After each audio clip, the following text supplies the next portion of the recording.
All right, welcome back to the TCI headquarters. Davis, Sam, Robert, we're going to give you guys a recap of 2 days worth of interviews. Unfortunately, those 2 days are discussing a lot of problems that we saw Saturday night, Bank of America Stadium. You know, just like we predicted last week. Y'all remember, we all predicted like just a real low-scoring 10-3 showdown. Yeah, I remember that. Remember that? Yeah. I had a 3 in my prediction, but I had a 1 after it. So I'm not sure I was very close. Or actually, I had a 4 after it. But anyway, obviously, season started. We got real results. You know, now we're talking about what happened, not what might happen. Davis, obviously, you were here yesterday and today for the interviews. I guess let's start a little bit with Monday's interviews. Obviously, you had both coordinators, had a number of players there too. You know, what are some of the things that stood out from you from the Monday interviews?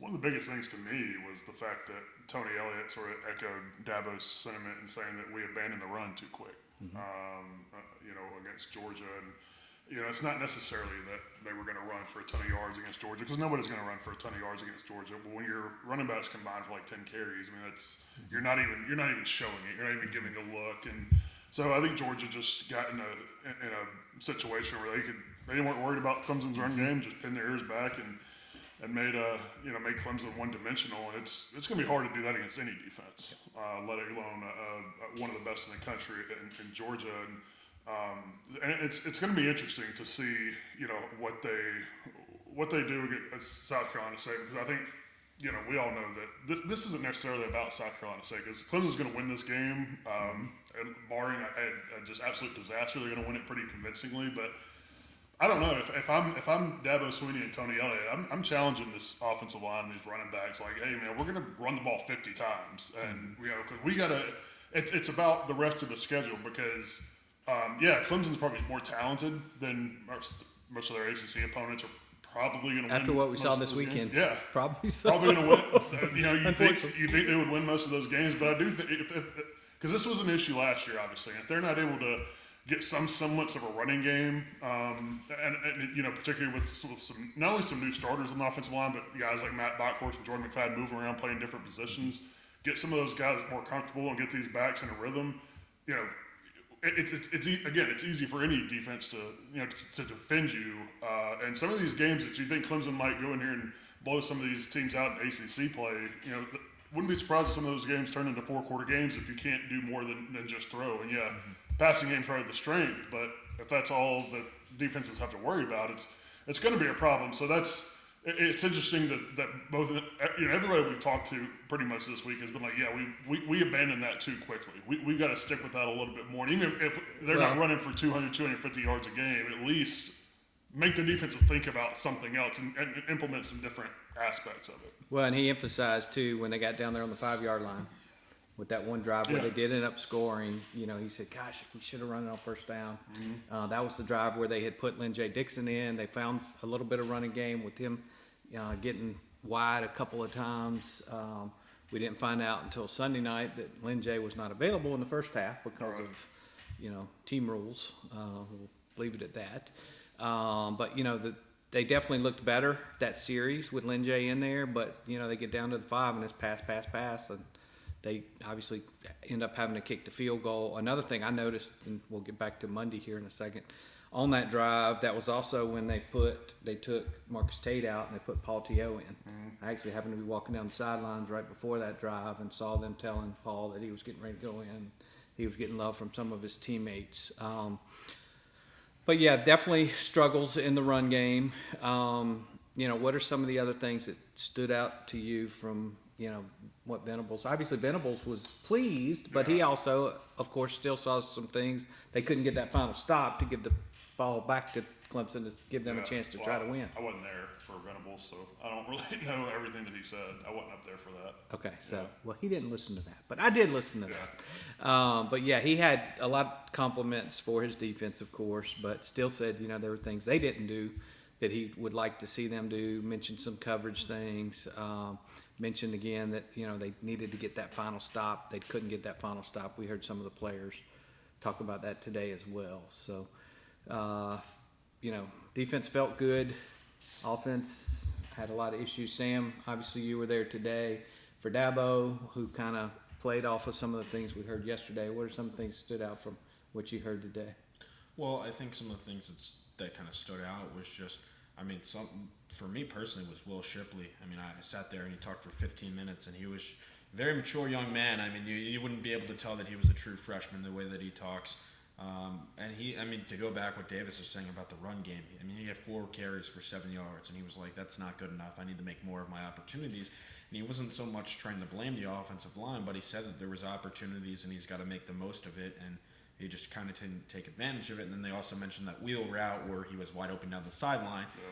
But at the same time, he said that wasn't DJ's fault because Davis Allen was the first read, and Devontae Wyatt just made a great play as Georgia's defensive line did the entire game. Hearing from Shipley, it sounds like he's going to be a vital part of their offense, and he's already has the maturity level that you're looking for in a true freshman. And I mean, we heard that the day before with Andrew Makuba, and again, Dabo praised Marcus Tate. So you have 3 true freshmen that they're very happy about, but at the same time, Dabo kind of, played off as the fact that this is the first game that they've ever played in front of a big crowd, so you're going to have mistakes. I don't think Makuba made mistakes that really we saw.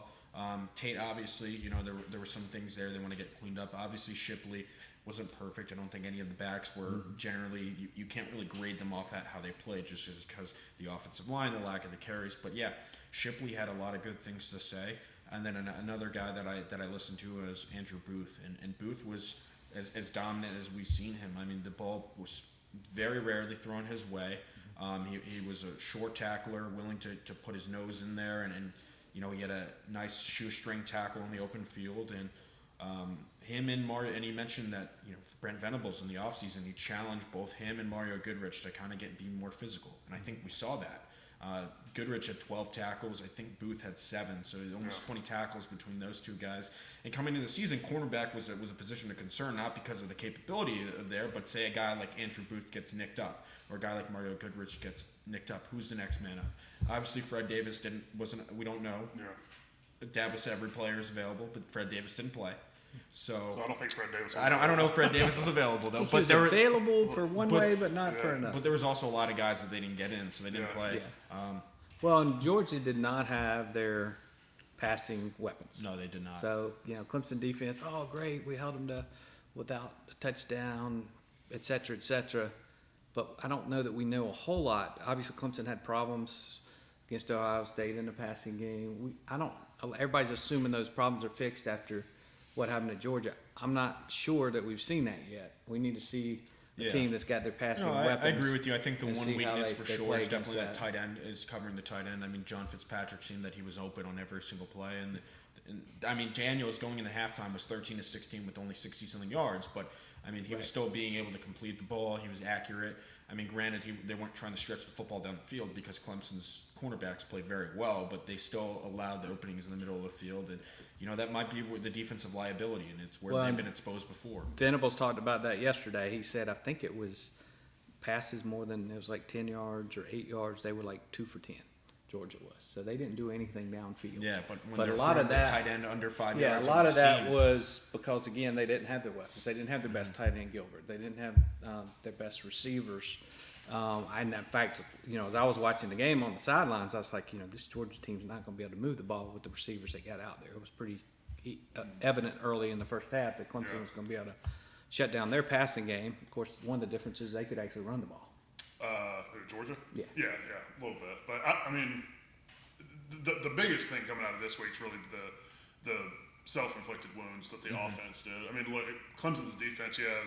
Georgia was missing some of its best players, but I mean, everybody knew Clemson's defense coming in this year was going to be a strength. I think it's going to be a strength for them all year. They held them without an offensive touchdown. It's a strength, but Clemson fans that watched the last 2 playoff games had a lot of concerns about the defense. Yeah. But they didn't want an offensive touchdown. They want to see those things fixed so that they can play against the best of the best. It's not about the ACC schedule. Yeah. Is the defense going to be good enough to win a playoff game? Of course, now after Saturday, the question is, are you going to play in the playoff game? Yeah. So Georgia's going to be a playoff contender. Yeah. Georgia is, but Georgia did not have their passing game. They did not have their weapons at all. Yeah. If you look at what they had in the passing. Well, you can make the argument the other way that both teams aren't going to play like that. Every week, I think. Well, and it was week one, and Yeah, week one, a lot of exactly. times you see offenses are behind the defenses. So Yeah, I think the bigger issue is the offense right Yeah, now. absolutely. After that, and Dabo basically laid out the whole opening series as Exhibit A in that argument, talking about the first play. Marcus Tate misses a block, double teams instead of stripping off and getting the linebacker. So that could have been a 15-yard run or more. Turns into a 2-yard run. Second play, they're supposed to run or third down, they're supposed to run a hitch. It was like 3rd and 4. Receiver's supposed to run a hitch. He was open. He was supposed to throw the hitch. The receiver kept running. Took a sack. So that's a sack on the receiver. You go back to that second down play where Shipley was wide open, and so was Davis Allen, Yeah. but it made a play at the line of scrimmage. So yeah, it's well, just a the little line thing. of scrimmage was the big problem. I didn't expect Marcus Tate to be able to handle the Georgia inside guys. And, Dabo talked, we heard a lot about that and the growing pains. One thing we did hear today from Dabo, which is a little bit of good news, we did hear that Trotter is going to be able to play, but will have to play with a club on his hand because he had a broken hand. So Mason Trotter. he's going to be available to play, but he's only going to be able to play guard. He's not going to be able to snap the ball, so he won't be able to help. So that's going to help a little bit. I'm interested to see, again, how they handle Tate and Paul T.O., that rotation. Do we see Paul getting more time? Because they certainly played a little better once they put him in Tate, the second Tate half. had his struggled. He had his moments, but I felt, for me, just watching. Obviously, I haven't been able to go back and watch the all 22, but Putnam and Park seemed like they struggled a little bit more. It seemed like Georgia was kind of trying to expose them on that right side and able to come through. Georgia's defensive front's going to do that to a lot of Yeah, they were. Right. Not But much less there was a moments. theme. I felt like it was Yes. coming on that right side. Yep. Yeah, that's one of the best defensive fronts in the country. So it's hard to sit there and say, "Oh, they were terrible." No, yes, they made a lot of mistakes, but I think this week is going to be so much more about Clemson itself more than its opponent. Because again, they're going to handle South Carolina State.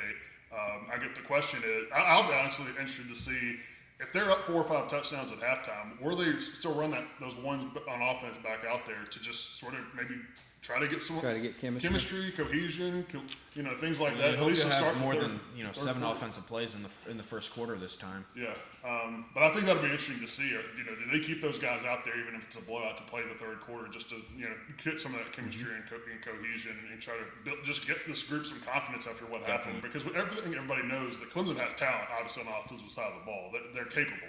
It's just Yeah. going out there and No. doing it, and particularly early in the year when you do have sort of a reworked offensive line. You got guys like Justyn Ross coming back if you're not playing a year. Just there's some things some kinks that they're gonna have to work out. Well, and let's talk a little bit about Ross, because we heard a lot about Ross yesterday from Coach Elliott. We heard more from Dabo. Dabo's been real up front. The pick 6 was on Ross. It was not on DJ. He's been real up front about Ross. Just didn't have a good game from a mental standpoint, not a physical standpoint. Yeah. I think, and like I said, I think it goes back to the guy was cleared physically right before camp, and then he doesn't even get to practice for a week into camp because of COVID protocols. So he's only been on the practice field for 3 weeks before their first game around there. So I don't care how good you are, in your talent level. It's going to take anybody some time to knock off all that rust. We talked about that even off camera a lot leading up. Like, what's he going to look like? Not playing in game speed and not getting hit, particularly by that kind of defense. Since the national championship game against LSU.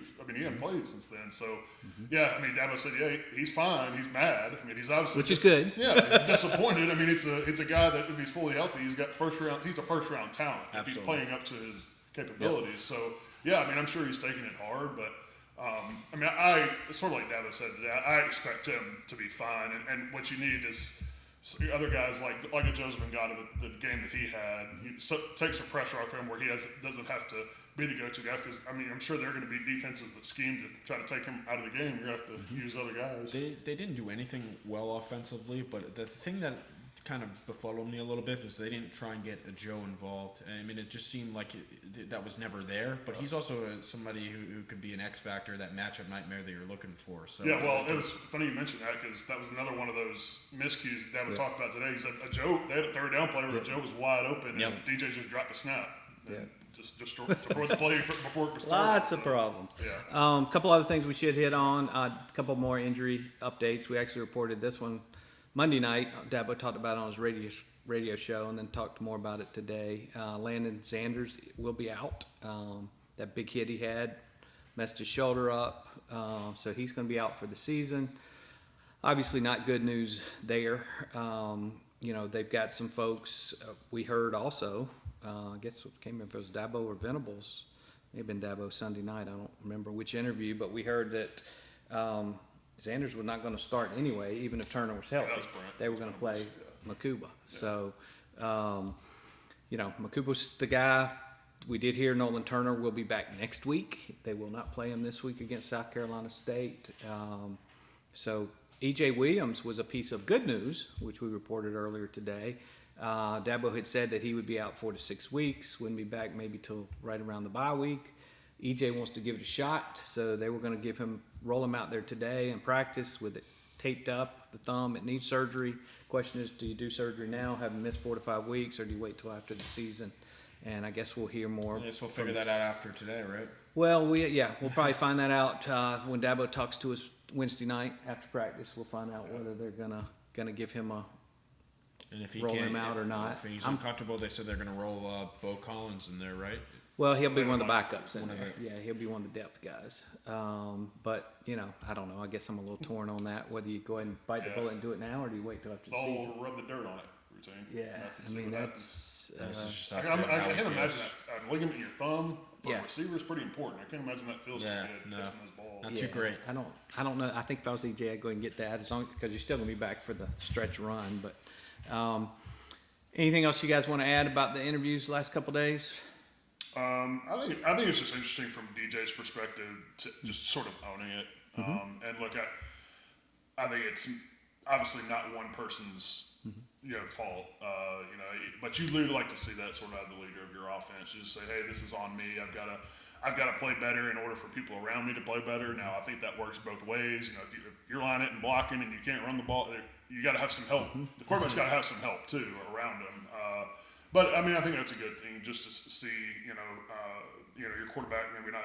It'd be easy for him maybe to throw some other people under the bus, but he didn't play well either. I mean, there were some throws he could have made, and I think the biggest thing with him was just the internal clock in his head. As much pressure as Georgia was getting, it just seemed like he would be much more decisive on, hey, I got to get rid of this ball, or hey, I got to get out of the pocket and run. And it seemed like he was indecisive on some of that. So we'll see how he bounces back. But I mean, that's always a good thing to see out of your leaders. Like, hey, look, man, this is on me. I think teammates respect a guy like that a whole lot more. Well, and he'll get a chance to build his confidence this week, like we talked about, and then next week you get Georgia Tech and try to build up. They need to get his confidence, and they need to get the offense a whole lot better before they go on the road here in a couple of weeks to NC State, which is a pretty good team this year. All right, guys, that's our recap of 2 days of interviews. We're going to turn the page from Georgia to South Carolina State, and we'll be back with much more all week long, previewing the game on the Clemson Insider. Stay tuned to TCI for the most complete coverage of Clemson athletics and recruiting. This is Miles Murphy. Make sure to check out Clemson Insider's most complete football coverage. Nobody does it better.